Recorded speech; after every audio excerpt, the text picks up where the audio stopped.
Hello students, তোমাদের এই চ্যানেলে সুস্বাগতম।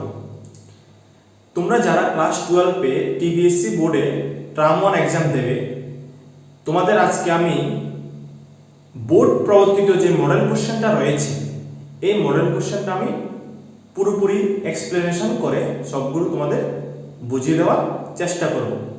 আশা করছি তোমরা যদি ভিডিওতে প্রথম থেকে শেষ পর্যন্ত শুধু দেখলে হবে না, যদি শান্তশিষ্টভাবে তুমি বসে মাইন্ডলি দেখো তবে তুমি সবগুলো সলভ ইজিলি বুঝতে পারবে। আর তোমাদের এই বছরটা তোমাদের কোশ্চেন প্যাটার্নটা যেভাবে চেঞ্জ করা হয়েছে, অর্থাৎ এমসিকিউ এবং শর্ট কোশ্চেন মিলে 25 মার্কস, যেখানে এমসিকিউ থাকছে তোমাদের 10 মার্কস আর শর্ট কোশ্চেন থাকছে তোমাদের 15 মার্কস, আর 2 মার্কসে তোমাদের থাকছে 5টা কোশ্চেন অর্থাৎ 10 মার্কস। অর্থাৎ যেই সব সাবজেক্টগুলোতে তোমাদের প্র্যাকটিক্যাল রয়েছে, অর্থাৎ ক্লাস 12-এর ফিজিক্স, কেমিস্ট্রি এবং বায়োলজিতে তোমাদের 35 মার্কসে এক্সাম হবে। আর যেসব সাবজেক্টগুলোতে তোমার প্র্যাকটিক্যাল বেসড নয়, অর্থাৎ বাংলা, অর্থাৎ ইংলিশ বা তুমি ম্যাথমেটিক্স বলতে পারো, এগুলো তোমাদের 40 মার্কসে এক্সাম হচ্ছে। এই এক্সামগুলোর কোশ্চেন প্যাটার্নটা এমনভাবে ডিজাইন করা হয়েছে যাতে তোমরা ইচ্ছা করলে, অর্থাৎ তোমরা যদি ইচ্ছা করো এই পরীক্ষায় তোমরা ইজিলি 97% মার্কস ইজিলি তোমরা ক্যারি করতে পারবে। অর্থাৎ ফিজিক্সেও তোমরা ইচ্ছা করলে 35-এ আউট অফ 35 তুমি ইজিলি পারবে, পেতে পারবে যদি তুমি একটু ম্যানেটলি পড়ো। আর তুমি কোন কোন মডিউলগুলো পড়বে বা কোন কোন কোশ্চেন প্যাটার্ন অনুসারে কোন কোন স্যাম্পল কোশ্চেনগুলো তুমি করবে বা কোথা থেকে তোমাদের কোশ্চেন ম্যাক্সিমাম কোন টপিকগুলোর উপর আসে ফিজিক্সে, আমি এগুলো একটা ভিডিও বানিয়ে তোমাদের পরে একটা ভিডিও বানিয়ে তোমাদের বুঝিয়ে বলবো। আজকে চলো তাহলে আমি এই ভিডিওতে তোমাদের ক্লাস 12-এর অর্থাৎ তোমাদের যে মডেল কোশ্চেনটা রয়েছে এই মডেল কোশ্চেনটা তোমাদের পুরোটা এক্সপ্লেনেশন করে বুঝিয়ে বলি। চলো তাহলে আমি শুরু করছি।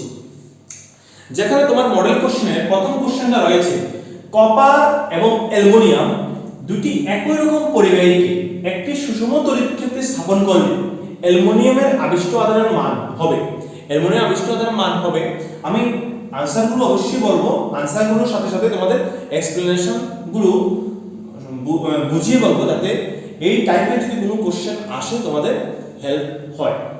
তাহলে তোমাদের কি বলা হয়েছে, এখানে অপশন দেওয়া আছে 0 হবে, কপারের থেকে বেশি হবে, কপারের থেকে কম হবে, কপার আবিষ্ট আধানের সমান হবে, অর্থাৎ অ্যালুমিনিয়ামের আবিষ্ট আধানের মান কি হবে। দেখো আমি এখানে সলিউশন করছি। আমি ধরে নিচ্ছি একটা তড়িৎ ক্ষেত্র বাম দিক থেকে ডান দিকে যাচ্ছে,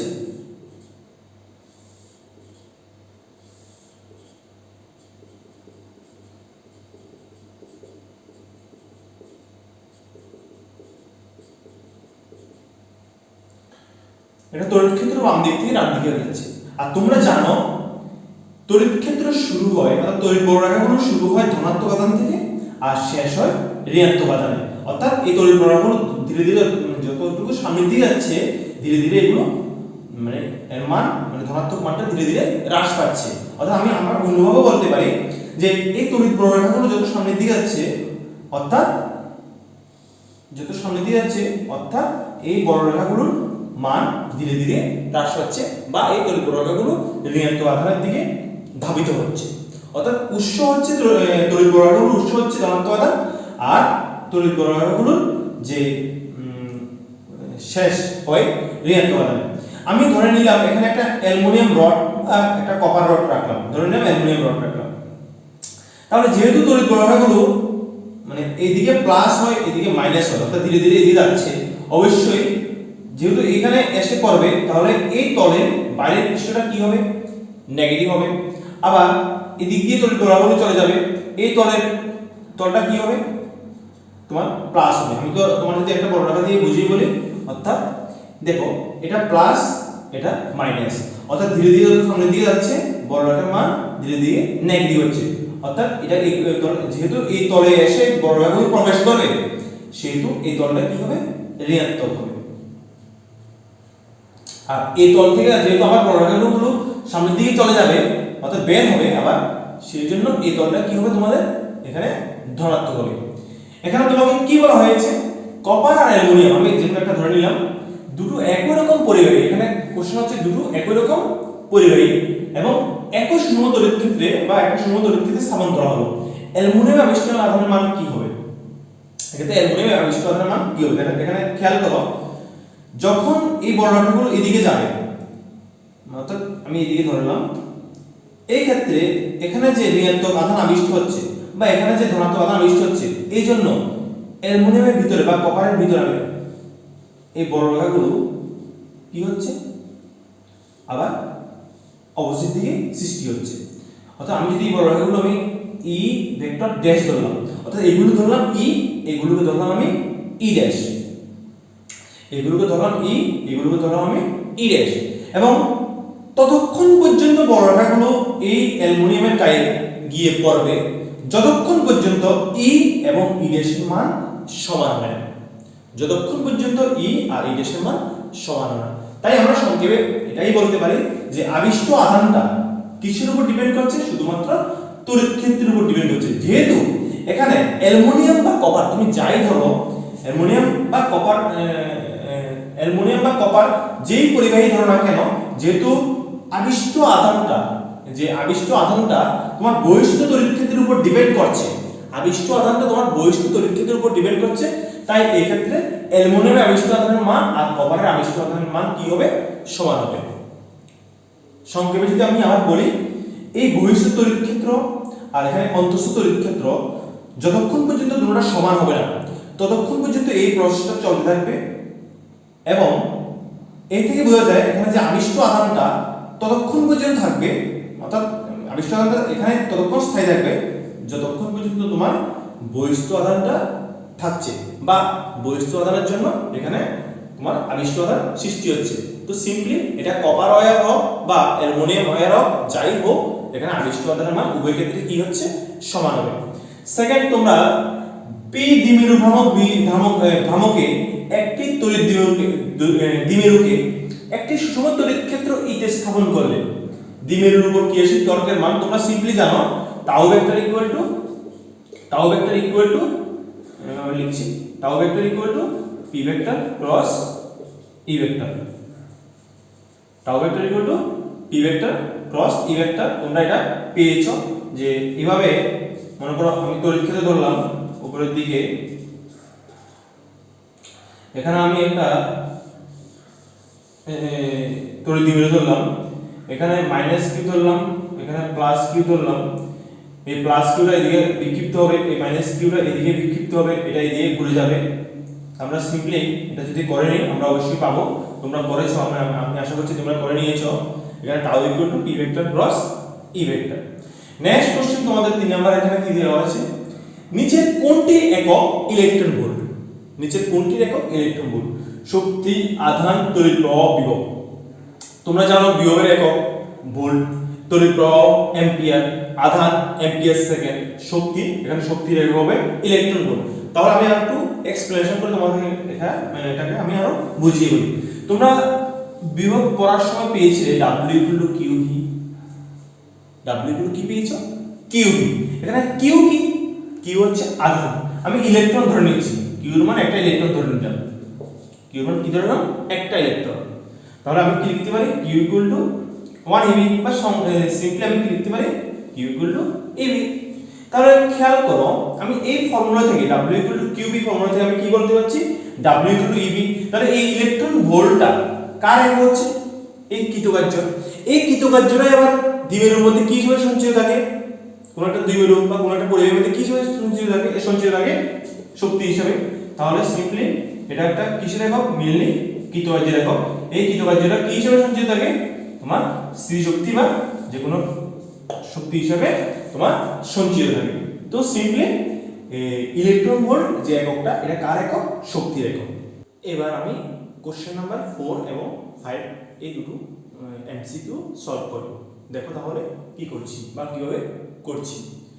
যদি একটি সমান্তরাল পাথধারকের পাত দুটি মধ্যবর্তী দূরত্ব অর্ধেক করা হয়, অর্থাৎ আমি ধরে নিচ্ছি এটা সমান্তরাল পাথধারক, এটা পজিটিভ পাথ, এটা হচ্ছে নেগেটিভ পাথ, এই দুটোটার দূরত্ব হচ্ছে d, এখান থেকে এখানে বক্ররেখা আঁটছি।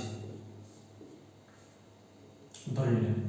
এখানে পাত দুটি মধ্যবর্তী দূরত্ব অর্ধেক করা হলো, তাহলে আগে ছিল d, এখন হয়ে যাবে কত d/2, এবং পরবর্তী ধ্রুবকের মান দ্বিগুণ করা হলো। আমি পরবর্তী ধ্রুবক ধরে নিলাম, আগে ছিল k, এখন ধরে নিলাম 2k।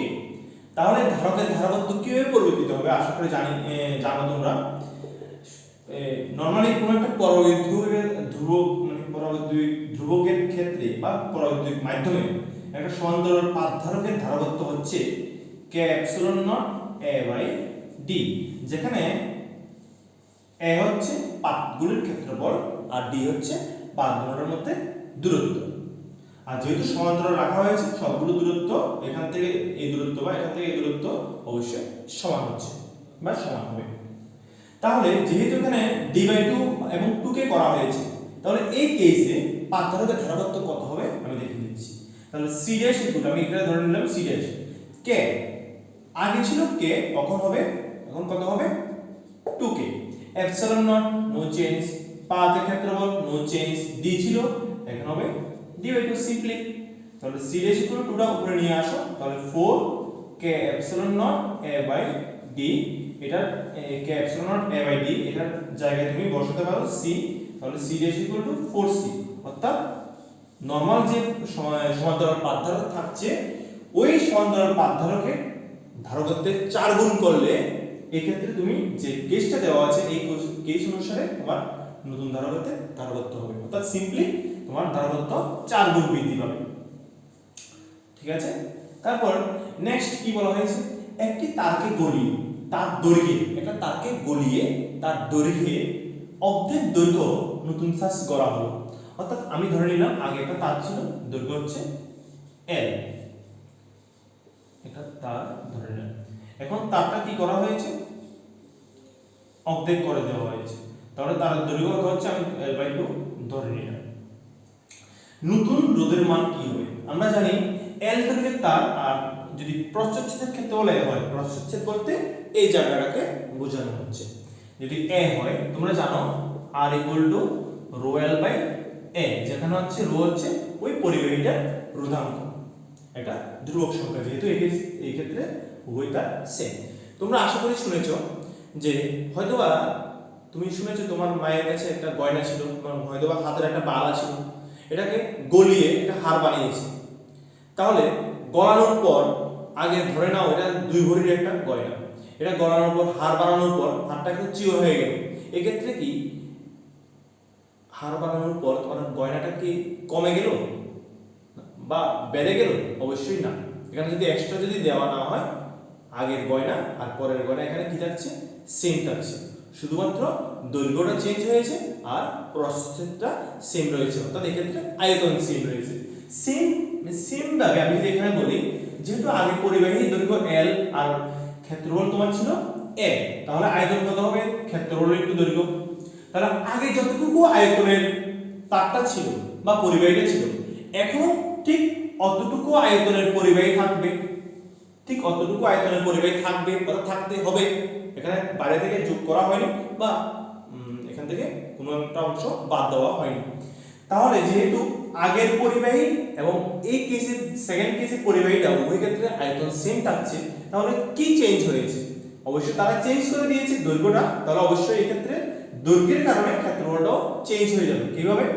আমি ধরে নিলাম নতুন যে ক্ষেত্রফল দৈর্ঘ্যটা হচ্ছে l/2, আমি ধরে নিলাম বলতে এটা কোশ্চেনে দেওয়া হয়েছে l/2।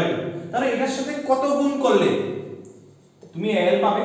অবশ্যই তুমি এখানে সাথে 2a গুণ করতে হবে। কি গুণ করতে হবে? 2a।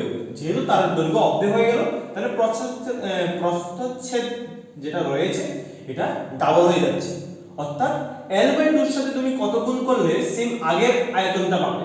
এখানে 2a গুণ করতে হবে। আমি 2a এখানে গুণ করলাম, দেখো এই 2 ক্যান্সেল হয়ে আবার তো l হচ্ছে না।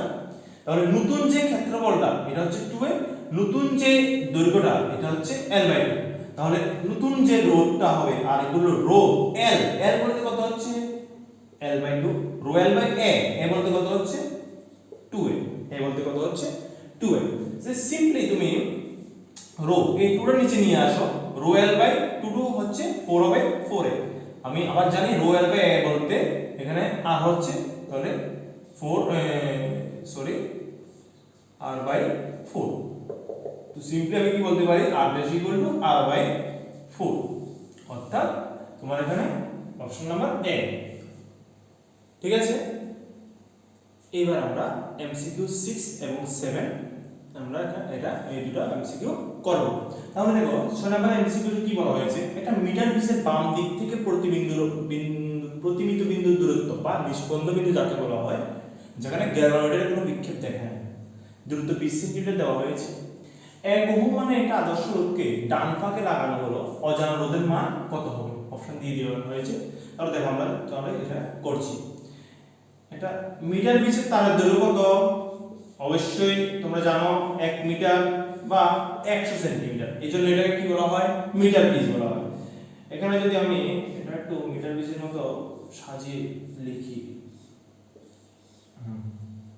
তাহলে আমি এটাকে এ ধরলাম, এটাকে ধরলাম সি, এটাকে ধরলাম বি। খেয়াল করো, আমি যদি এখানে একটা হুস্টন ব্রিজ যাকে বলা হয়, যদি আমি একটা হুস্টন ব্রিজ ড্র করি,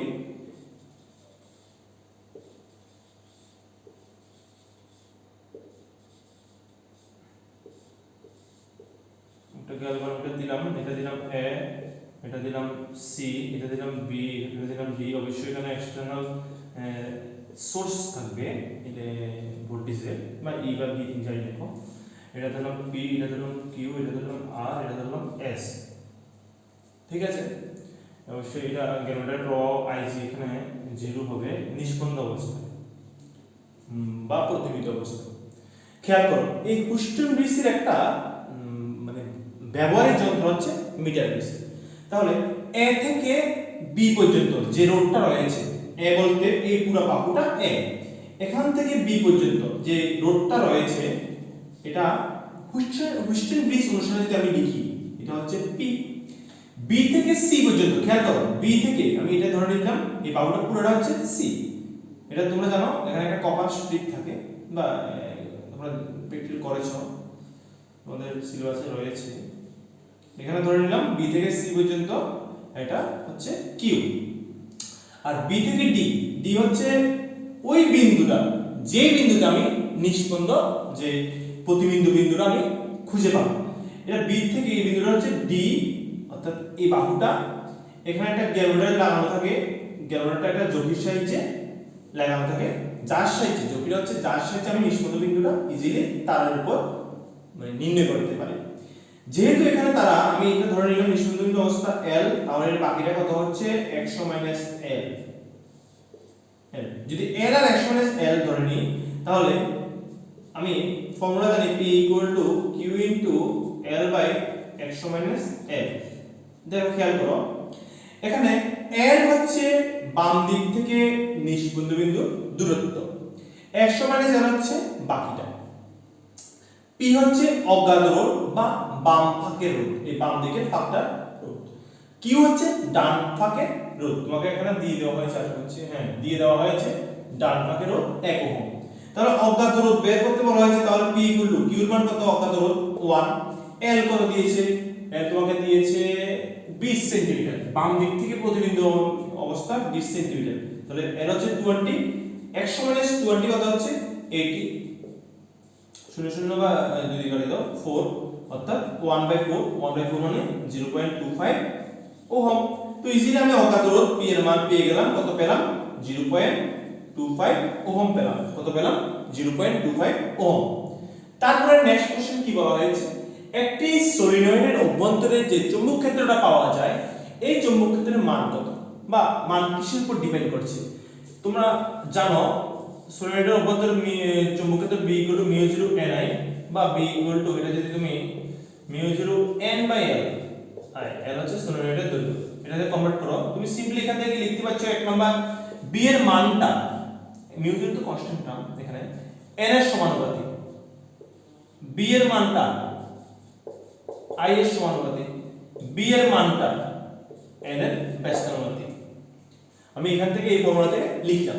দেখো এখান থেকে দেখো, আবার বলছি, B এর মান পাক সংখ্যার সমানুপাতিক, B এর মান প্রমাত্রার সমানুপাতিক, B এর মান দৈর্ঘ্যের ব্যস্তানুপাতিক। কিন্তু তারা যে অপশনগুলো দিয়েছে কি বলা হয়েছে, সলিনয়েডের দৈর্ঘ্যের সমানুপাতিক, কিন্তু সলিনয়েডের দৈর্ঘ্যের সাথে ব্যস্তানুপাতিক। তড়িৎ প্রবাহের ব্যস্তানুপাতিক, কিন্তু তড়িৎ প্রবাহের সাথে কি এখানে সমানুপাতিক। সি নাম্বার অপশন তড়িৎ প্রবাহের সমানুপাতিক, অবশ্যই তড়িৎ প্রবাহের সমানুপাতিক, অপশন নাম্বার সি হচ্ছে। ডি নাম্বারটা পড়েনি, মোট পাক সংখ্যার ব্যস্তানুপাতিক, কিন্তু মোট পাক সংখ্যার সাথে তোমরা খেয়াল করো এখানে সমানুপাতিক। ঠিক আছে, এবার আমাদের এমসিকিউ নাম্বার 8 এবং 9। এখানে কি বলা হয়েছে 8 নম্বরে, দেখো খেয়াল করো, কোন জায়গা ছাড়া পৃথিবীর চৌম্বক ক্ষেত্রের অনুভূমিক উপাংশ সর্বত্র পাওয়া যায়? অর্থাৎ সিম্পলি তারা বলতে চাইছে কোথায় পাওয়া যায় না, এটা আমরা বের করব। এখানে দেওয়া হয়েছে বিষুব অঞ্চলে, চৌম্বক মেরু অঞ্চলে, 60 ডিগ্রি অক্ষাংশে, অক্ষরেখার সাথে 60 ডিগ্রিতে, আর নতিকোণ মানে 60 ডিগ্রি নতিতে। এটা আমরা তাহলে কিভাবে করব? এটা তুমি বিভিন্নভাবে করতে পারো, আমি একটা কনসেপ্টে তোমাকে এটা বুঝিয়ে দিচ্ছি।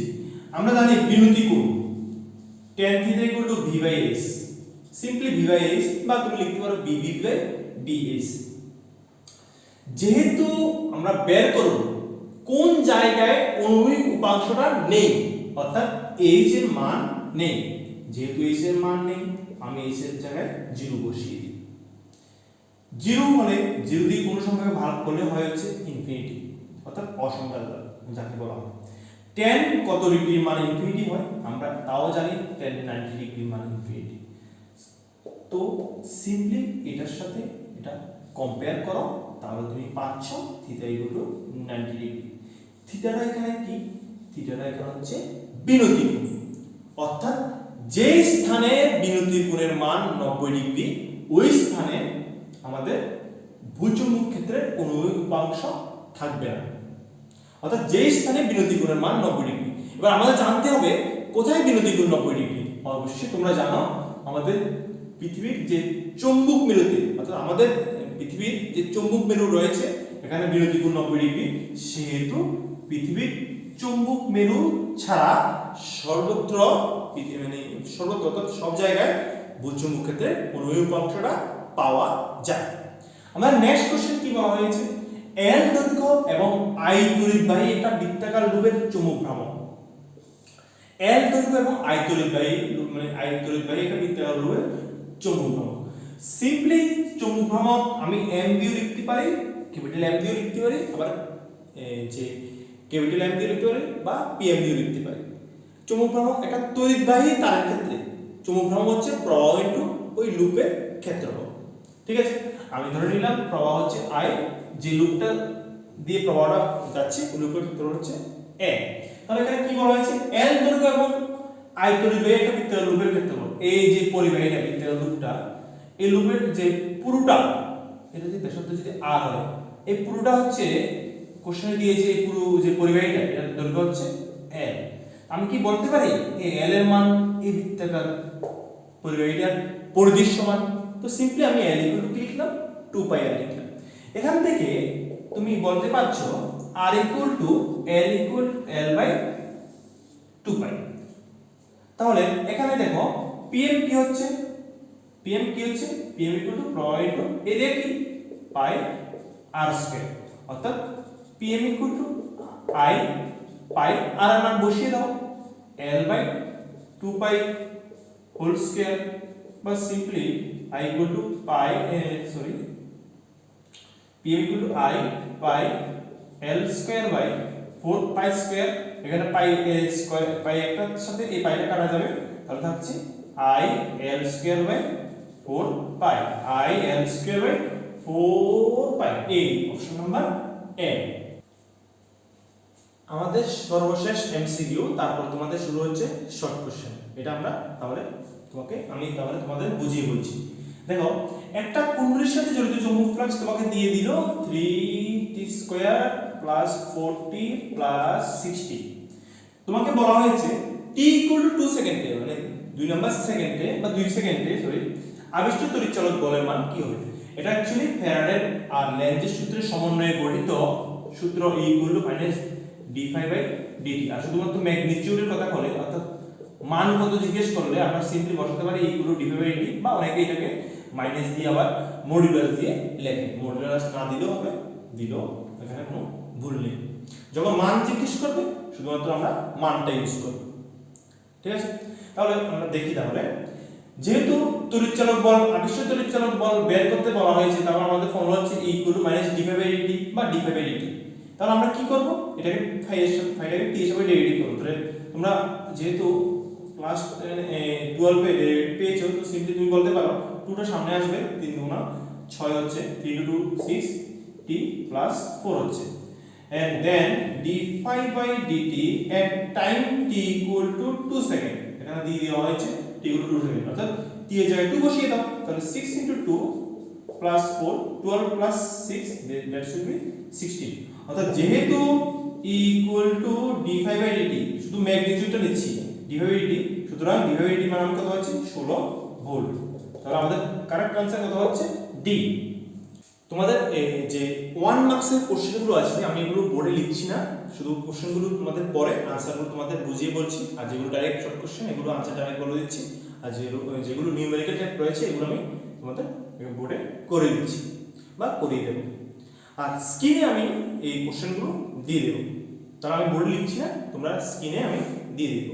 তাহলে প্রথম কোশ্চেন অর্থাৎ 11 নম্বর কোশ্চেন কি বলা হয়েছে, কোন বস্তুতে 0.8 × 10⁻⁻19 কুলম্ব আধান থাকতে পারে কি। অর্থাৎ আমাকে বলা হয়েছে 11 নম্বর কোশ্চেন 0.8 × 10⁻⁻19 কুলম্ব আধান কোন একটা বস্তুর মধ্যে থাকতে পারে কি। দেখো এটা দুইভাবে কনসেপ্ট ভাবা যায়, আমি একবার বলছি। কোন একটা বস্তুর মধ্যে মিনিমাম কতটুকু আধান থাকে, একটা ইলেকট্রন থাকতে পারে, অর্থাৎ 1.6 × 10⁻⁻19 কুলম্ব মানে আধান থাকতে পারে। যেহেতু তুমি জানো Q = N ফর্মুলা থেকে একটা বস্তুর মধ্যে, অর্থাৎ আধানের কোয়ান্টাইজেশন যাকে বলা হয়, একটা বস্তুর মধ্যে মিনিমাম আধান থাকতে পারে একটা ইলেকট্রন, তার থেকে সর্বনিম্ন আধান থাকতে পারে না। আর যে কোনো একটা বস্তুতে ইলেকট্রনের আধানের গুণিতক আধান থাকে। অর্থাৎ যেহেতু এই আধানটা আমাদের যেটা দেওয়া হয়েছে, এটা যেহেতু আমাদের ইলেকট্রন আধান থেকে কম, সেহেতু এই আধানটা থাকতে পারবে না। বা ম্যাথমেটিক্যালি যদি তুমি বলো তাহলে আরো ভালো হবে, আমি দেখিয়ে দিচ্ছি। যেহেতু Q = কি N, তাহলে আমি N = কি বলতে পারি Q/E। দেখো N একটা পূর্ণ সংখ্যা, অর্থাৎ 1 2 3 4 5 6 7 8 100 200 500 600 1 লাখ 10 লাখ 5 লাখ 1 crore যে কোনো সংখ্যা হতে পারে। তো সিম্পলি n এর মান দশমিক সংখ্যা বা ডেসিমেলে হয় না। তাহলে e এর মান দেওয়া হয়েছে 0.8 × 10⁻⁻19, সরি q মান e এর মান আমরা জানি 1.6 × 10⁻⁻19, 90 ক্যান্সেল করে দাও, তাহলে তোমার থাকছে কত, n = 0.8/1.6, so simply 8/10 × 16/10, 10 টা উপরে নিয়ে নিচ্ছি, 10 10 কাটা 8/16 2 থাকছে, মানে 1/2 = 0.5। সুতরাং n = কত 0.5। যেহেতু n not equal to 0.5, অর্থাৎ n এর মান দশমিক অর্থাৎ ডেসিমেলে হতে পারে না। যেহেতু n এর মান ডেসিমেল সংখ্যায় হতে পারে না, তাই কোনো বস্তুর মধ্যে আধান Q = 0.8 × 10⁻⁻19 কুলম্ব আধান থাকতে পারে না। এটা হচ্ছে আমাদের 11 নাম্বার সলিউশনটা। 12 নাম্বার সলিউশনের কোশ্চেনটা কি বলা হয়েছে তুমি স্ক্রিনে দেখতে পাচ্ছ, আশা করছি। গাউসের উপপাদ্য স্থির তড়িৎ ক্ষেত্র ছাড়া আর কোন ক্ষেত্রে প্রযোজ্য। তুমি ক্লাস 11 এ ক্লাস 12 এ তুমি তড়িৎ ক্ষেত্র পেয়েছো, তারপর চৌম্বক ক্ষেত্র পেয়েছো, আর ক্ষেত্রগুলোর মধ্যে ক্লাস 11 এ পেয়েছো তুমি মহাকর্ষীয় ক্ষেত্র। আর গাউসের উপপাদ্য তোমার কোন কোন ক্ষেত্রে প্রযোজ্য, চৌম্বক ক্ষেত্র গাউসের উপপাদ্য প্রযোজ্য, এবং তড়িৎ ক্ষেত্র অবশ্যই প্রযোজ্য, তারা বলে দিয়েছে। মহাকর্ষীয় ক্ষেত্র গাউসের উপপাদ্য প্রযোজ্য। যদি একটা বলতে বলা হয় বা তুমি একটা লিখো, তাহলে অবশ্যই তুমি চৌম্বক ক্ষেত্র লিখতে হবে, কারণ চৌম্বক ক্ষেত্র তোমার 12 এর আন্ডারে। মহাকর্ষীয় ক্ষেত্র লিখলে তো অবশ্যই ভুল নেই, তাহলে যদি একটা লিখো তাহলে অবশ্যই চৌম্বক ক্ষেত্র লিখবে। তারপর নেক্সট কোশ্চেন 13 নম্বর কোশ্চেন আমি বলছি, শুনো, স্ক্রিনে দেখছো আশা করছি। 1 সেন্টিমিটার বাহু বিশিষ্ট একটি ঘনকে একটি তড়িৎ দ্বিমেরু রাখা আছে, ঘনকের মধ্যে দিয়ে নির্গত তড়িৎ ফ্লাক্সের মান কত হবে। মানে 13 নম্বর কোশ্চেন, 1 সেন্টিমিটার বাহু বিশিষ্ট একটা ঘনক আঁকলাম, এই ঘনকের মধ্যে একটা তড়িৎ দ্বিমেরু রাখলাম। দেখো তড়িৎ দ্বিমেরু মানে একটা মাইনাস কিউ আধান, একটা প্লাস কিউ আধান। তাহলে এই যে ঘনকটা আছে, এই ঘনকটার মধ্যে মোট কতটুকু আধান আছে মোট আধান আমি কিউ ড্যাশ লিখলাম, একটা প্লাস কিউ আধান আছে প্লাস ও মাইনাস কিউ আধান আছে, যেহেতু প্লাস মাইনাস যোগ হয়ে কত হচ্ছে 0 হচ্ছে। যেহেতু এটা তড়িৎ দ্বিমেরু, আমাদের তড়িৎ দ্বিমেরু একটা মাইনাস চার্জ থাকে, সমপরিমাণে একটা প্লাস চার্জ থাকে, এবং দুটো যদি আমি যোগ করি অবশ্যই আমি পাই কত 0।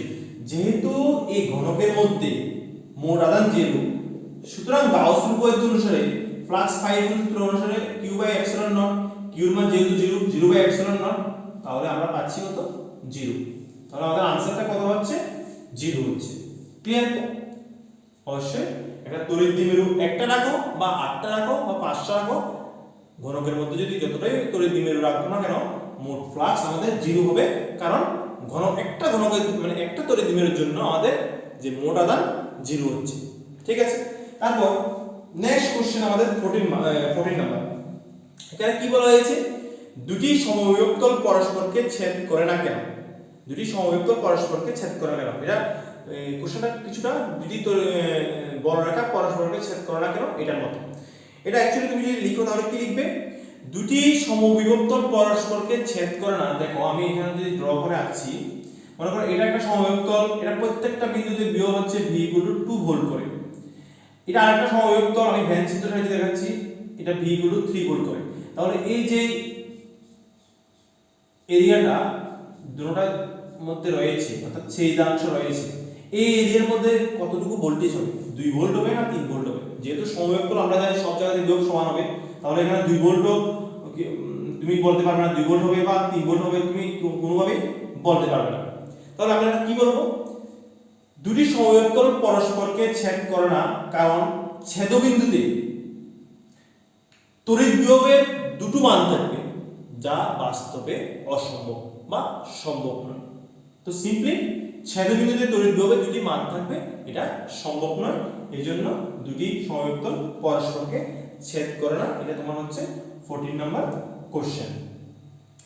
নেক্সট কোশ্চেন তোমাকে দেওয়া হয়েছে দুটি মানে এ ও বি এর মধ্যে ধারকত্ব কত, তোমাকে একটা ফিগার দিয়ে দেওয়া হয়েছে, ধারকত্ব দিয়ে দেওয়া হয়েছে, ইজি কোশ্চেন। তাহলে এখানে দেওয়া হয়েছে 2 মাইক্রোফ্যারাড, এখানে 2 মাইক্রোফ্যারাড, এখানে দেওয়া হয়েছে 2 মাইক্রোফ্যারাড। তো সিম্পলি এখানে দেওয়া হয়েছে বি, এখানে তোমাকে দেওয়া হয়েছে এ, এটা 2, এটা 2, এটা 2, সবগুলো মাইক্রোফ্যারাড একবার আছে, সবগুলো কিসে আছে মাইক্রোফ্যারাড একবার। দেখো এই উপরে দুটোটা ধারক কি আছে, মানে শ্রেণী সমবায় আছে। আর রোধ যদি শ্রেণী সমবায় থাকে তাহলে ডাইরেক্ট যোগ হয়, আর ধারক যদি শ্রেণী সমবায় থাকে তাহলে 1 বাই আকারে যোগ হয়। তাহলে সিম্পলি আমি দুটো মিলে একটা লিখছি, আর নিচেরটা তো রয়েছে, তো সিম্পলি এটা হচ্ছে বি, এটা হচ্ছে এ, এটা হচ্ছে 2 মাইক্রোফ্যারাড, এটা হচ্ছে কত হবে তো তুমি জানো 1 by C equal to 1 by series ধরলাম 1 by 2 plus 1 by 2 half plus half কত হচ্ছে 1 হচ্ছে, তাহলে সিরিজ ইকুয়াল টু কত হবে 1 হবে, অর্থাৎ এটা 1 মাইক্রোফ্যারাড। তো সিম্পলি যখন সমান্তরাল সমবায় থাকে তখন ডাইরেক্ট যোগ হয়, 2 প্লাস 1 ইকুয়াল টু 3 মাইক্রোফ্যারাড। অর্থাৎ এই যে প্রদত্ত চিত্রে আমাদের যে চিত্রটা দেওয়া হয়েছে এই চিত্র অনুসারে মোট ধারকত্ব আমাদের 3 মাইক্রোফ্যারাড। আমার নেক্সট কোশ্চেন হচ্ছে, একটি গাড়িতে একটি 12 ভোল্টের সঞ্চয়ক কোষ আছে, একটা গাড়িতে এটা 12 ভোল্টের একটা সঞ্চয়ক কোষ আছে। যদি ব্যাটারির অভ্যন্তরীণ রোধ 0.4 ওহম হয় তাহলে ব্যাটারিতে সর্বোচ্চ কতটুকু প্রবাহ পাওয়া যাবে? দেখো একটা গাড়িতে তোমাকে ভোল্টেজ দেওয়া হয়েছে, এটা কত নম্বর কোশ্চেন? এটা তোমার 16 নাম্বার কোশ্চেন। 12 ভোল্টের একটা ব্যাটারি আছে, এটার অভ্যন্তরীণ রোধ দিয়ে দেওয়া হয়েছে 0.4 ওহম, 0.4 ওহম। তাহলে তোমাকে জিজ্ঞেস করেছে যে এই ব্যাটারি থেকে সর্বোচ্চ আমি কতটুকু প্রবাহ পাবো।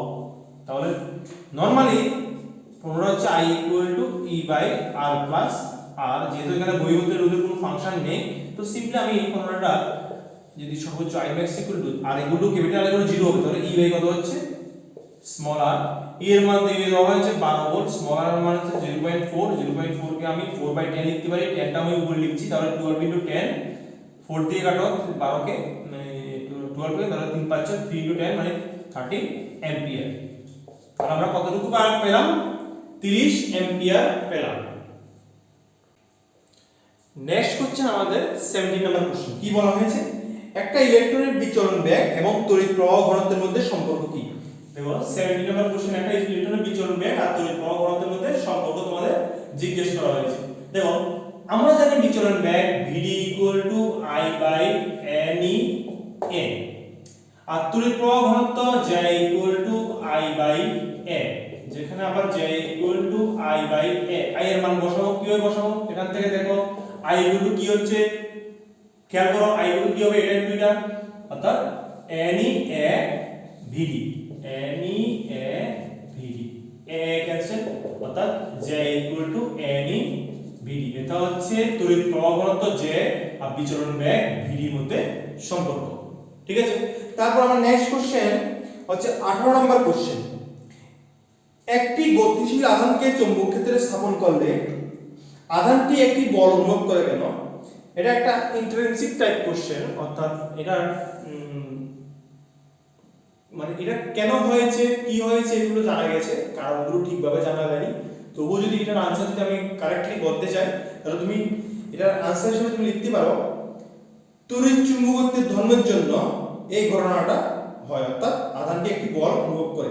এই ক্ষেত্রে বলের প্রভাবে মানে যে বলটা অনুভব করে এক্ষেত্রে বলের মানের কোনো পরিবর্তন হয় না, শুধুমাত্র অভিমুখ পরিবর্তন হয়। আর তোমাকে যদি জিজ্ঞেস করা হয় এটা কোন ধরনের বল, এটা তুমি অবশ্যই বলতে পারো এটা একটা চৌম্বকীয় লরেন্স ফোর্স, যেটা F = Q × V × E তোমরা পেয়েছো। আর এই কোশ্চেনটা একটা ইন্ট্রিনসিক টাইপ কোশ্চেন, এটা মানে মেইন উৎস কেন এটা সঠিকভাবে এখনো মানে এটা কারণে কি হচ্ছে জানা গেল, কিন্তু কি মানে কোথা থেকে পেলো মানে কেন হয়েছে কোর্সটা কেন আসছে এগুলো কাহিনী এখনো মানে এগুলো সুন্দরভাবে মানে কোনোভাবে মানে ডেসক্রিপশন নেই, এটা ইন্ট্রিনসিক টাইপ কোশ্চেন। তো সিম্পলি এটার আনসার তুমি যদি বলো তড়িৎ চুম্বকত্ব এটা ধর্মের জন্য, এটা আধানের একটা মানে এটা একটা আধানের একটা নিজস্ব বৈশিষ্ট্য, আধান সমাধান পরস্পরকে বিকর্ষণ করে। কোশ্চেনটা এমন টাইপেরই দুটি সমাধান পরস্পরকে বিকর্ষণ করে বা দুটি ইলেকট্রন পরস্পরকে বিকর্ষণ করে কেন, বা একটা ইলেকট্রন একটা প্রোটনকে আকর্ষণ করে কেন, এমন টাইপের একটা কোশ্চেন। ঠিক আছে, তারপর আমি নেক্সট কোশ্চেনটা পড়ছি। একটি চলকুণ্ডলী গ্যালভানোমিটারের প্রবাহ সুবিধা। আমি প্রবাহ নেক্সট কোশ্চেন কত নাম্বার তোমাদের স্ক্রিনে দেখতে পাচ্ছ আশা করছি 19 নাম্বার 19 নাম্বার।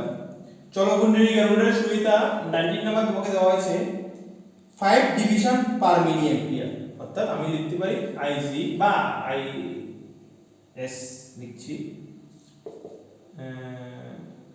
5 ডিভিশন পার মিলি অ্যাম্পিয়ার। আর বিয়োগ সুবিধা তোমাকে দেওয়া হয়েছে 20 ডিভিশন পার ভোল্ট।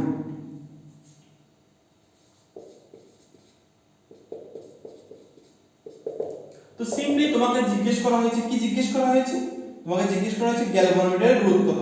তুমি জানো সিম্পলি তুমি ডাইরেক্ট বসিয়ে দাও ফর্মুলা বসিয়ে দাও, প্রবাহ সুবিধা এবং বিভব সুবিধার মধ্যে সম্পর্কটা বসিয়ে দাও IS বাই VS, আর যেগুলো IS বাই VS এখানে IS এর মান হচ্ছে 5 খেয়াল করো ডিভিশন পার মিলি অ্যাম্পিয়ার। যদি ডিভিশন এখানে ডিভিশন পার মিলি অ্যাম্পিয়ার যদি মিলি অ্যাম্পিয়ার থাকতো তাহলে তো আমরা লিখতাম 10⁻³ অ্যাম্পিয়ার, যেহেতু পার রয়েছে অর্থাৎ নিচে রয়েছে যদি আমি আমার উপরের দিকে উঠাই এজন্য +3। একইভাবে ভোল্টমিটারের ক্ষেত্রে 20 ডিভিশন পার ভোল্ট, এটা তো এসআই একই আছে, এখানে কোনো মিলি ভোল্ট নেই, তো সিম্পলি 20 লিখবে। এখানে যদি কাটো 5 দিয়ে কাটো 4 5 20, এটা 1000 হচ্ছে মানে 1000/4, দিস উইল বি 250 ওহম। তাহলে আমি যে গ্যালভানোমিটারটা পেলাম বা গ্যালভানোমিটার দেওয়া হয়েছে এটা রোধ কত 250 ওহম। তারপরে কোশ্চেন আমাদের হচ্ছে 20 নাম্বার কোশ্চেন, কোন একটি স্থানে পৃথিবীর চৌম্বক ক্ষেত্রের অনুভূমিক এবং উল্লম্ব উপাংশের মান সমান, ওই স্থানে বিরতি কোণের মান কত? তুমি এটা একটু আগে এমসিকিউ একটা করেছিলাম ডাইরেক্ট এইভাবে বসিয়ে তুমি দেখেছো। আমরা জানি বিরতি কোণ tan phi = v/s, যেখানে অবশ্যই সমান v আর s যেহেতু সমান তুমি v/v লিখো, বা যেহেতু সমান কেটে দাও, কেটে দিলে তোমার থাকছে কত 1 মানে tan কত ডিগ্রি 1045 ডিগ্রি। তুমি কম্পেয়ার করে নাও এটার সাথে এটাকে, তুমি কম্পেয়ার করে নাও, যদি কম্পেয়ার করে নাও তাহলে তুমি কত পাচ্ছ θ = 45 ডিগ্রি, অর্থাৎ বিরতি কোণের মান কত 45 ডিগ্রি। আমাদের নেক্সট কোশ্চেন এটা 20 নাম্বার গেল। 21 নাম্বার, L দৈর্ঘ্যের একটি কাচদণ্ড একটি সুষম চৌম্বক ক্ষেত্র B এর সঙ্গে লম্বভাবে V বেগে গতিশীল।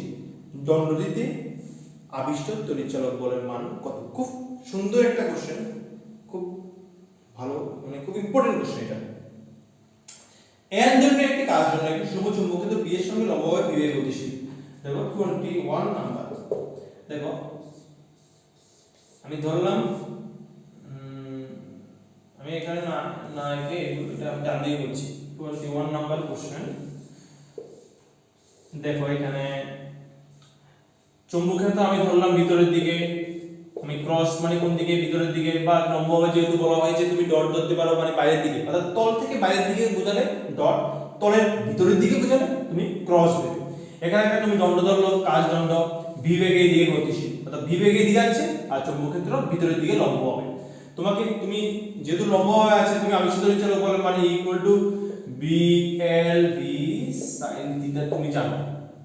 নরমাল এটা যে জেনুইন যে ফর্মুলা, এই জেনুইন ফর্মুলা, যেহেতু লম্ব হবে sin 90 ডিগ্রির মান কত 1, তাহলে এখানে কি হচ্ছে BLV, যেহেতু sin 90 ডিগ্রি ইকুয়াল টু 1।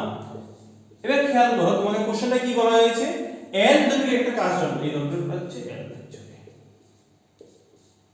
এই যে দৈর্ঘ্যটা দণ্ডটা, এই দণ্ডটা নিয়ে আসলাম, এই দণ্ডটা হচ্ছে L। যেহেতু তোমাকে একটা কি দেওয়া হয়েছে, কাজ দণ্ড, যেহেতু কাজ দণ্ডটি একটি অন্তরক, কি বলতো, কাজ দণ্ডটি একটি অন্তরক পদার্থ, যেহেতু কাজ দণ্ড একটি অন্তরক পদার্থ, অন্তরক পদার্থের মধ্যে কোনো প্রকার আধান আবিষ্ট হয় না, অর্থাৎ এই ক্ষেত্রে আবিষ্ট আধানের মান তুমি কত হবে, 0 হবে। এই ক্ষেত্রে আবিষ্ট আধানের মান কত হবে, 0 হবে। মনে রাখবে যেহেতু কাজ দণ্ড একটি অন্তরক পদার্থ, তাই এই ক্ষেত্রে আবিষ্ট আধানের মান কত হবে, 0 হবে। আমার নেক্সট কোশ্চেন হচ্ছে তোমাদের এখানে 22 নাম্বার কোশ্চেন। চৌম্বক আবেশের এসআই একক কি? তোমরা জানো, তোমরা পড়েছো বি এর একক কি, ওয়েবার পার মিটার স্কয়ার বা টেসলা। এসআই একক ওয়েবার পার মিটার স্কয়ার বা টেসলা। তারপর তোমাকে কোশ্চেন দেওয়া আছে 23 নাম্বার, 220 ভোল্ট 220 ভোল্ট 50 হার্টজ একটি পরিবর্তী প্রবাহের সাথে 1000 ওহমের একটা রোধক যুক্ত আছে। 220 ভোল্ট 50 হার্টজ, এটা এসি প্রবাহ, ভোল্টেজ দেওয়া আছে 220 ভোল্ট, ঠিক আছে, আর ফ্রিকোয়েন্সি 50 হার্টজ। এটা রোধ ইউজ করা হয়েছে, কত দেওয়া হয়েছে 100 ওহম। তাহলে পত্তনিক প্রবাহের আরএমএস মান কত, 100 ওহম। এটা কত নম্বর কোশ্চেন, এটা তোমাদের 23 নম্বর কোশ্চেন। আরএমএস মান দেখো, ওহমের সূত্র নরমালি, ওহমের সূত্র হলো B ইকুয়াল টু কি I R। দেখো এখানে তো আর ওহমের সূত্র অ্যাপ্লাই করব না, ওহমের সূত্র নেই, আমি আরএমএস এর মানের জন্য মানে আমাকে বলা হয়েছে I RMS কত হবে। তো সিম্পলি তুমি কি লিখতে পারবে, V বলতে V RMS, I বলতে I RMS ইনটু R। তো simply I RMS equal to V RMS by R। V RMS AC এর ক্ষেত্রে V RMS যে কথা, নরমালি V লেখা সেম কথা, এটা তোমরা জানো। এসি এর ক্ষেত্রে, এসি ভোল্টেজের ক্ষেত্রে ভোল্টেজ V দিয়ে লেখা যে কথা, তুমি এনসিটি বই যদি দেখো ম্যাক্সিমাম তোমার V দিয়ে লেখা, V দিয়ে লেখা যে কথা, V RMS দিয়ে লেখা সেম কথা। তাহলে তোমাকে V RMS দেওয়া হয়েছে 220 ভোল্ট 220 ভোল্ট, আর দেওয়া হয়েছে 100 ওহম 100, শূন্য একটা কাটা 22 22 এর 10 দিয়ে ভাগ করে দাও, তাহলে আমি পয়েন্ট দিয়ে দিচ্ছি 2.2 অ্যাম্পিয়ার। আমরা কত পেলাম, 2.2 অ্যাম্পিয়ার। এটা আমরা 23 নম্বর গেল। 24 নম্বর কোশ্চেন, একটি সম্পূর্ণ চক্রে পরিবর্তী প্রবাহের গড় মান কত? এটা সম্পূর্ণ চক্রে পরিবর্তী প্রবাহের গড় মান হচ্ছে 0। এটা যদি তোমার এটা নিউমেরিক্যাল অ্যাকচুয়ালি, তুমি এটা করতে পারো, আমি সূত্রটা লিখে দিচ্ছি I RMS equal to integration পূর্ণ চক্র, তো তাহলে 0 to t I dt by integration 0 to t dt। এটা যদি তুমি এই ইন্টিগ্রেশনটা যদি তুমি সলভ করো, তাহলে তুমি I RMS এর মান তুমি পাবে 0। তাহলে আমাদের आंसर কত হচ্ছে এটা 0। তুমি যদি কেউ যদি ইন্টারেস্টেড থাকো, তাহলে ইন্টিগ্রেশনটা সলভ করে দেখবে। I এর মান তুমি বসাবে I0 sin ওমেগা, বসি I0 কমন নিয়ে নাও, সাইন ইন্টিগ্রেশন করে দাও, 2-3 দিনের মধ্যে শেষ হয়ে যাবে। আর অথবা ওমেগা যা যেখানে একটা ওমেগা আসবে, ওমেগা যা তোমাকে 2/t বসাতে হবে, ঠিক আছে।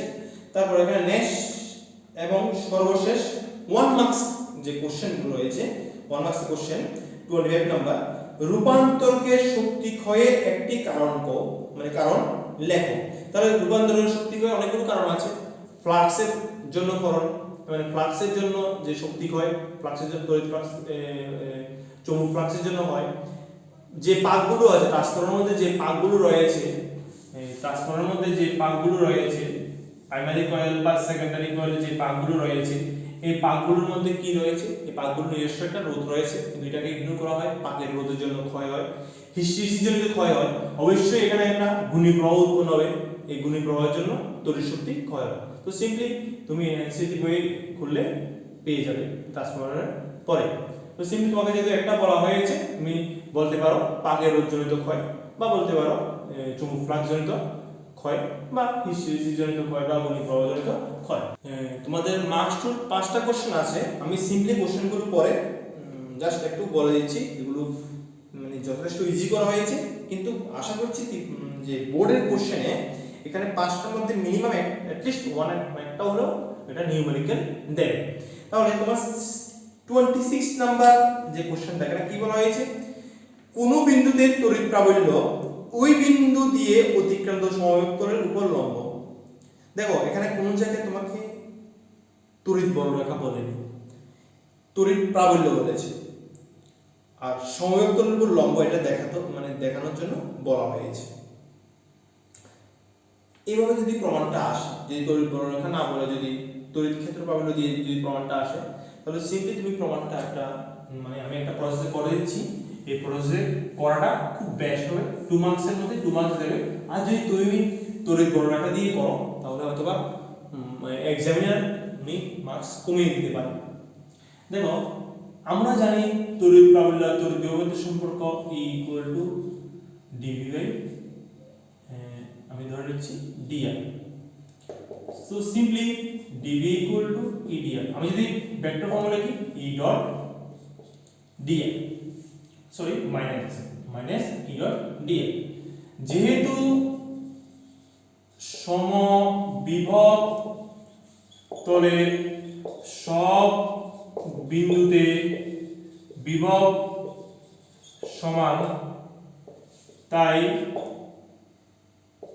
ডেরিভেটিভ অফ ভি কত হবে? 0। অর্থাৎ কেন 0 লিখলাম তার আগে আমি বলে দিই, ভি একটা কি হবে? কনস্ট্যান্ট, একটা ধ্রুবক মান হবে। তার derivative of V constant derivative কত হবে? 0 হবে। তো সিম্পলি এখান থেকে আমি কি লিখতে পারি? 0 ইকুয়াল মাইনাস ই দাও এ ডট বি, সূত্র বসিয়ে দাও, A B cos theta simply E dot D কত? E D R cos theta. মানে আমি কি পাচ্ছি? E D R cos theta equal কত পাচ্ছি? 0 হচ্ছে, মাইনাস এদিকে নিয়ে আসো, সিম্পল। দেখো তড়িৎ ক্ষেত্র তো 0 বলেনি, তাহলে ই নট ইকুয়াল টু 0। যে তড়িৎ ডিআর একটা কি সিম্পল দুটো বিন্দুর মধ্যে দূরত্ব। এটা যে দুটো বিন্দুর মধ্যে তোমার বিভবটা বের করা হচ্ছে, এই দুটো বিন্দুর মধ্যে দূরত্ব। ডিআর তো তোমাকে এখানে 0 বলেনি, অবশ্যই ডিআরও কি হবে না? 0 হবে না। আর তাহলে এখানে কি হবে? সুতরাং তুমি কি লিখতে হবে? cos এর মান 0, cos কত ডিগ্রির মান 0, cos 90 বা পাই বাই 2 এর মান 0, তাহলে থিটা ইকুয়াল টু কি 90 ডিগ্রি বা পাই বাই 2। যেহেতু থিটা ইকুয়াল পাই বাই 2, অর্থাৎ আমাদের এখানে যে প্রমাণটা তারা বলেছে, অর্থাৎ কি বলেছে, কোন বিন্দুতে তড়িৎ ক্ষেত্র দেখাও, যে কোন বিন্দুতে তড়িৎ ক্ষেত্র প্রাবল্য ওই বিন্দুতে অতিক্রান্ত সমবেতনের উপর লম্ব ইজিলি প্রমাণিত। তারপর তোমাকে তড়িৎ বর্তনীর কাশ্যপের অর্থাৎ কির্চফের যেটা বলা হয় দুই সূত্র, একটা ক্যাভিয়াল সূত্র, ক্যাসিয়াল সূত্র, ফার্স্ট হলো যাকে বলা হয় তুমি সিম্পলি বইয়ে পেয়ে যাবে, একটা হচ্ছে ক্যাভিয়াল সূত্র, সেকেন্ড হলো যাকে বলা হয় তুমি সিম্পলি কাশ্যপ ভোল্টেজ ল, কাশ্যপ কারেন্ট ল বা সংযোগ সূত্র আর লুপ সূত্র তুমি সিম্পলি বইয়ে পেয়ে যাবে, তুমি ইজিলি দেখতে পারবে। নেক্সট কোশ্চেন 28, চৌম্বকীয় লরেন্স বল কি? দেখো লরেন্স বল কি এটা আমাদের জানতে হবে। লরেন্স বল কি? মনে করো যে কোন একটা জায়গায় তড়িৎ ক্ষেত্র আছে, এখানে একটা মনে করো এখানে তড়িৎ ক্ষেত্র আছে, চৌম্বক ক্ষেত্র আছে, এর মাঝখানে যে কোনো একটা অঞ্চল দিয়ে যদি একটা আধান চায়, আধানটা যেই বল অনুভব করবে ওই বলকে বলা হয় লরেন্স বল। আমি আবার বলছি, তড়িৎ ক্ষেত্র আছে, চৌম্বক ক্ষেত্র আছে, এমন একটা অঞ্চল দিয়ে যদি একটা আধানকে তুমি পাঠাও, আধানটা তড়িৎ ক্ষেত্রের জন্য একটা বল অনুভব করে, চৌম্বক ক্ষেত্রের জন্য একটা বল অনুভব করে, এই দুটো বলকে বলা হয় একসাথে লরেন্স বল। এই ক্ষেত্রে তড়িৎ ক্ষেত্রের তড়িৎ ক্ষেত্র যদি নগণ্য হয়, তড়িৎ ক্ষেত্র যদি প্রায় না থাকে, তাহলে আধানটা মোট যে বলটা অনুভব করবে এই বলটা কার জন্য অনুভব করবে? অবশ্যই চৌম্বক ক্ষেত্রের জন্য অনুভব করবে। এই গেছে এই বলটাকে বলা হয় চৌম্বকীয় লরেন্স বল। কখন?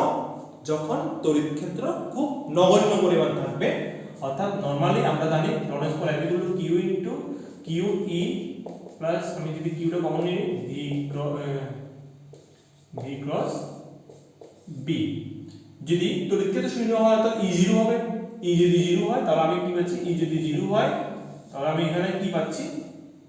F equal to F vector equal to Q into V cross B. এটা হচ্ছে কি চৌম্বকীয় লরেন্স বলের ফর্মুলা। ঠিক আছে, তারপর এটা একটি গতিশীল আধান, এখানে একটা পার্ট আছে, একটা গতিশীল আধানের উপর চৌম্বক ক্ষেত্র দ্বারা কৃতকার্য কত? এটা গতিশীল আধান হলো, এটা যদি তুমি ডেরিভেটিভ টাইমের সাথে ডেরিভেটিভ করো, dw dt করো, তুমি চৌম্বক ক্ষেত্রের জন্য ইজিলি বই পাবে, কৃতকার্য শূন্য আসবে। তারপর তোমার কোশ্চেন ইজিলি, খুব ইজি কোশ্চেন দেওয়া হয়েছে এখানে, যে 5টা কোশ্চেন দেওয়া হয়েছে। 29 নম্বর কোশ্চেন, তড়িৎ চুম্বকীয় আবেশ সংক্রান্ত ফ্যারাডের সূত্রগুলো কি? ফ্যারাডের প্রথম সূত্র আর দ্বিতীয় সূত্র তুমি ইজিলি জানো, যে এটা হচ্ছে ফাই আর আই বা ফাই আর তড়িৎ চলক ই বলতে পারো, আর এটা হচ্ছে E equal to d phi by dt. এই দুটো ফর্মুলা রয়েছে, এক নম্বর ফর্মুলা, দুই নম্বর ফর্মুলা। প্রথম ফর্মুলা কি বলা হয়েছে? যে ফ্লাক্স যতক্ষণ স্থায়ী থাকবে ঠিক ততক্ষণ পর্যন্ত তড়িৎ চলক বল আবিষ্ট হবে। যখন ফ্লাক্সের স্থায়ী স্থায়িত্ব স্থায়ী বন্ধ হয়ে যাবে বা স্থায়ী থাকবে না, তখন তড়িৎ চলক বল আর আবিষ্ট হবে না, বা তড়িৎ বা চৌম্বক প্রবাহ আর আবিষ্ট হবে না। সিম্পলি তুমি বই পাবে, সিম্পলি 2 নম্বর কোশ্চেন, এটা এক বইয়ে এইভাবে লিখেছি, যেহেতু সূত্র মূল কথাটা তোমাকে বলতে হবে। 2 নম্বর কোশ্চেন কি? এটা কি ফাই হচ্ছে চৌম্বক প্রবাহ বা চৌম্বক ফ্লাক্স, ডি ফাই মানে কি? চৌম্বক ফ্লাক্সের পরিবর্তন। তাহলে আমি কি বলতে পারি? ডি ফাই মানে চৌম্বক ফ্লাক্সের পরিবর্তন ভাগ ডিটি। ডিটি দিয়ে যদি কোনো কিছু ভাগ করো তাহলে এটাকে কি বলা হয়? হার বলা হয়। তাহলে আমি এখানে কি বলতে পারবো? চৌম্বক ফ্লাক্সের পরিবর্তনের হার আবিষ্ট তড়িৎচালক বলের সমানুপাতিক। চৌম্বক ফ্লাক্সের পরিবর্তনের হার ডি ফাই, ফাই মানে চৌম্বক ফ্লাক্স, ডি ফাই বলতে চৌম্বক ফ্লাক্সের পরিবর্তন, ভাগ ডিটি মানে কি? ডিটি দিয়ে ভাগ করা মানে কি? চৌম্বক ফ্লাক্সের পরিবর্তনের হার। চৌম্বক ফ্লাক্সের পরিবর্তনের হার আবিষ্ট তড়িৎচালক বলের সমানুপাতিক। ইজিলি তুমি এখান থেকে বলতে পারবা, যে কোনো তুমি টেক্সট বই দেখো, তোমার বইয়ে পেয়ে যাবে ইজি কোশ্চেন। এলসিএস শ্রেণীর অনুনাদ কি? Easy question. অনুনাদির রাশিমালা, অনুনাদি কম্পাঙ্কের রাশিমালা কি? এটা অবশ্যই তোমার ওমেগা ইকুয়াল টু 1/√অফ এলসি, এতটুকু লিখবে, এতটুকু লেখা বেস্ট। আবার কেউ যদি এটা লৌকিক ফ্রিকোয়েন্সিটা লিখে 1/2 পাই এলসি লিখে, এটাও লিখলে কোনো ভুল নেই, তবে বেস্ট ওমেগা 0 ইকুয়াল টু 1/√অফ এলসি। এই যে 13 নাম্বার কোশ্চেন, এটার দ্বারা তোমাদের যে মডেল কোশ্চেন পেপার যেটা রয়েছে এটা আমি সিম্পলি তোমাদের এখানে শেষ করে দিলাম। আর পরীক্ষায় ভালো রেজাল্ট যদি করতে হয় অবশ্যই তোমাদের যে বই এনসিইআরটি বইটা তোমাদের ভালো করে পড়তে হবে। আমি বারবার প্রত্যেকটা ভিডিওতে প্রায় বলে থাকি, এনসিইআরটি ভিডিওটা তোমাকে ভালোভাবে, এনসিইআরটি যে ভিডিও বলছি বইটা তোমাকে ভালোভাবে পড়তে হবে, লাইন টু লাইন। যেই লাইনগুলো ধরো কিছুটা বোঝা যায় না, আমি ধরে নিচ্ছি তোমাদের যে লাইনগুলো ভাষাগুলো কিছুটা কঠিন, যে লাইনগুলো থেকে তুমি শর্ট কোশ্চেন দেখতে পাচ্ছ অবশ্যই এগুলোকে হাইলাইট করে নাও বা আন্ডারলাইন করে নাও। অবশ্যই এগুলো তোমার বোর্ডে যে ট্রাম 1 এক্সাম ডিসেম্বরে হচ্ছে বা হবে, এখানে তোমাদের কাজে লাগবে। আর যদি বইটা মাইনরলি পড়ো, তারপর তুমি নিজেকে নিজের যে কনফিডেন্স লেভেলটা তুমি কীভাবে বাড়াবে, এর জন্য মিনিমাম অ্যাটলিস্ট তুমি যে 10 থেকে 12টা বা 15টা যে মডেল কোশ্চেন সেট করতে হবে। মডেল কোশ্চেন সেট যদি তুমি যদি পারো, অবশ্যই যদি সলভ করে মডেল কোশ্চেন সেটগুলো করে যদি তুমি সলভ করতে পারো, তাহলে অবশ্যই তুমি ধরে নেবে তোমার প্রিপারেশন ইজ গুড। আর ইজিলি তুমি 35 মার্কস কোশ্চেন, আই মিন এই যে 35 যে পরীক্ষা টার্ম 1, এই 35-এর মধ্যে 35 ইজিলি পাওয়া যায়। তুমি একটু মাইন্ডলি পড়ো, শর্ট কোশ্চেনগুলোর উপর জোর দাও, যে 2 মার্কসের কোশ্চেনগুলোর উপর জোর দাও। 2 মার্কসের কোশ্চেন বলতে তোমাদের ডেরিভেশন তোমাদের আসবে না, শুধু সিম্পল যে ডেরিভেশনগুলো রয়েছে এগুলোর উপর জোর দাও। এনসিইআরটি এক্সারসাইজ এক্সাম্পল যে নিউমেরিক্যালগুলো শর্ট টাইপের নিউমেরিক্যালগুলোর উপর জোর দাও। কোনো একটা যে লাইনের মধ্যে বিভিন্ন এমসিকিউ বলছি, যে এমসিকিউ তো অবশ্যই থাকে, অনেকগুলো শর্ট কোশ্চেন থাকে, এগুলোর উপর জোর দাও। তোমার কাছে যতগুলো বই রয়েছে আর আই মিন রেফারেন্সের বইগুলো অবশ্যই পড়ো, কিন্তু এনসিইআরটি বইয়ের উপর জোর দাও। আর একটা যে একক মাত্রা, প্রত্যেকটা চ্যাপ্টারের পিছনে একটা চার্ট থাকবে, এই চার্টের পিছনে যে সারাংশ থাকবে, সারাংশটা অবশ্যই পড়ো। সারাংশের আগে একটা চার্ট, একক মাত্রাগুলোর একটা চার্ট থাকবে, চার্টটা অবশ্যই পড়ো। আর এক্সারসাইজে কিছু কোশ্চেন তোমার 2 মার্কসের, কিছু কোশ্চেন তোমার থিওরিটিক্যাল কোশ্চেন 2 মার্কসের হয়, এগুলো দেখে নেবে এনাফ। আর যদি কেউ যদি এগুলো দেখে, এগুলো দেখা মানে এনাফ, দিস ইজ এনাফ। যদি কেউ যদি এই এনসিটি বইটা যদি ভালোভাবে দেখে, তাহলে তোমরা এনসিটি এক্সাম্পলার দেখতে পারো। তোমার যখন পড়াগুলো কমপ্লিট, মানে আই মিন তোমার যে পড়াগুলো সিলেবাস অনুসারে যদি তোমার পড়াটা কমপ্লিটভাবে শেষ হয়, তাহলে অবশ্যই তুমি অ্যাটলিস্ট 10 থেকে 12টা যে মডেল কোশ্চেন সেট তোমাকে করতে হবে। যদি তোমরা বলো বা কেউ যদি আমাকে বলো, তাহলে আমি অবশ্যই কয়েকটা মডেল সেট তোমাদের আমি ইউটিউবে করাবো। অবশ্যই অ্যাটলিস্ট পরীক্ষায় যাওয়ার আগে কয়েকটা মডেল সেট কোশ্চেন করবে, কিন্তু কখন করবে? যখন তুমি তোমার বই, তোমার টেক্সট বুক তুমি কমপ্লিটলি ক্লিয়ার করে রাখবে। আদারওয়াইজ মডেল কোশ্চেন করে কোনো লাভ হবে না। আর যদি ভিডিওটা তোমাদের ভালো লাগে, অবশ্যই লাইক করবে। আর লাইক করো না করো, অবশ্যই আমি চাই আমার এই ভিডিওর সাহায্যে তোমার মধ্যে কিছুটা হলেও মানে যে জ্ঞান, যাকে বলা হয় নলেজ, যাতে তোমার মধ্যে ইনক্রিজ হয়, তুমি যাতে কিছু শিখতে পারো, এটাই আমার জন্য খুব যথেষ্ট। আর পারলে কেউ যদি আই মিন চ্যানেলটাকে তুমি যদি সাবস্ক্রাইব করে রাখো, তাহলে আমি যখন ভিডিও আপলোড দেবো, আমি চ্যানেলে যে ফিজিক্স রিলেটেড ভিডিও আপলোড করি, অবশ্যই তুমি নোটিফিকেশন পেয়ে যাবে। আর অবশ্যই আমি তোমাদের মানে বলছি, এনসিইআরটি বুক আর তোমাদের টেক্সট বুক, আই মিন একটা রেফারেন্স বুক অবশ্যই ভালোভাবে পড়ো। আমি চাই তোমরা সবাই যাতে ইজিলি 35 এর মধ্যে 35 পাও, দেশে যাতে মানে আই মিন দেশটা যাতে আরো মানে উন্নতির দিকে যায়, আমি এই কামনা করি। এখানে আমি আমার ভিডিওটা শেষ করছি। Goodbye, take care everyone.